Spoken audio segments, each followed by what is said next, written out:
അപ്പം നമുക്ക് ഇന്നത്തെ ഉച്ചക്കത്തെ ലഞ്ച് എന്തൊക്കെയാണെന്ന് നോക്കിയാലോ. അപ്പോൾ നമ്മളത് ചോറ് നന്നായിട്ട് തിളച്ച് വന്നിട്ടുണ്ട്. അപ്പോൾ നമുക്ക് ഊറ്റിയിട്ട് മാറ്റി വെക്കാം. അതേപോലെ തന്നെ മീൻ ഇതിവിടെ നന്നാക്കി വെച്ചിട്ടുണ്ട് കേട്ടോ. അപ്പോൾ അത് റെഡിയാക്കി കായൊക്കെ തേച്ച് പൊരിച്ചിട്ടുണ്ട്. അതേപോലെ തന്നെ നമ്മൾ സ്പെഷ്യലായിട്ട് ഉണ്ടാക്കാൻ പോകുന്നത് മാമ്പഴ പുളിശ്ശേരിയാണ് കേട്ടോ. അപ്പോൾ മാങ്ങൊക്കെ അത് അടുപ്പത്ത് വെച്ചിട്ട് അത് വെന്തുകൊണ്ടിരിക്കുന്നുണ്ട്. അതേപോലെ തന്നെ നമ്മൾ അതിൻ്റെ അരപ്പ് മിക്സിൽ റെഡിയാക്കിയിട്ട് നമ്മൾ ചട്ടിക്ക് ഒഴിച്ച് കൊടുത്തിട്ടുണ്ട് കേട്ടോ. അപ്പോൾ ഇനിയും അതും ഏകദേശം അടുപ്പത്തൊന്ന് കേടുന്ന് റെഡി ആവട്ടെ. അത് ഗ്യാസ്മ വെക്കണക്കായി കൂടുതൽ ടേസ്റ്റ് ഒന്ന് അടുപ്പത്ത് വെക്കുമ്പോഴാണ് കേട്ടോ. അപ്പോൾ അതൊക്കെ റെഡി ആയതിൻ്റെ ശേഷം നമ്മൾ കുറച്ച് തൈര് ഒഴിച്ച് കൊടുക്കാം. അപ്പോൾ തൈരൊക്കെ ഒഴിച്ചതിന് ശേഷം പിന്നെ നമുക്കതൊന്ന് മൂപ്പിച്ചെടുക്കാനുണ്ട്. അതായത് ഉള്ളി ഇതൊക്കെ ഒന്ന് മൂപ്പിച്ചിട്ട് നമ്മളെ കറിക്ക് ഒഴിച്ച് കൊടുക്കാനുണ്ട്. അപ്പോഴാണ് ഇതിൻ്റെ ടേസ്റ്റ് അറിയട്ടാം. അതൊക്കെ ഇനി ചോറിൻ്റെ കൂടെ കഴിക്കുമ്പോഴുണ്ടല്ലോ പിന്നെ എൻ്റെ ചോറ് കംപ്ലീറ്റ് ആവണമെങ്കിൽ ഒരു ഓംലേറ്റ് നിർബന്ധമായിട്ടാണ്. അപ്പോൾ പിന്നെ മോള് ഇതവിടെ ചോറുന്നുണ്ട്. അപ്പോൾ ഓൾക്ക് അതൊന്നും വേണ്ടെന്ന് പറഞ്ഞിട്ടാ. അപ്പോൾ മോളെന്താ പറയണമെന്ന് വെച്ചിട്ടുണ്ടെങ്കിൽ അത് കഴിച്ചിട്ട് ടേസ്റ്റ് കിട്ടില്ല എന്നാണ് പറഞ്ഞത്. അപ്പോൾ ഓൾക്ക് അത് മാത്രം മതി എന്നിട്ട് ഓളോടെ കഴിക്കുന്നുണ്ട്.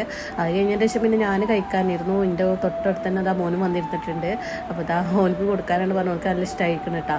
അപ്പോൾ അതൊക്കെ കഴിച്ച് കഴിഞ്ഞതിന് ശേഷം 3 മാംഗോസ്റ്റീനും കഴിച്ചു. അപ്പോൾ ഇന്നത്തെ വീഡിയോ ഇത്രയുള്ളൂ. അപ്പോൾ ഓക്കെ ബൈ.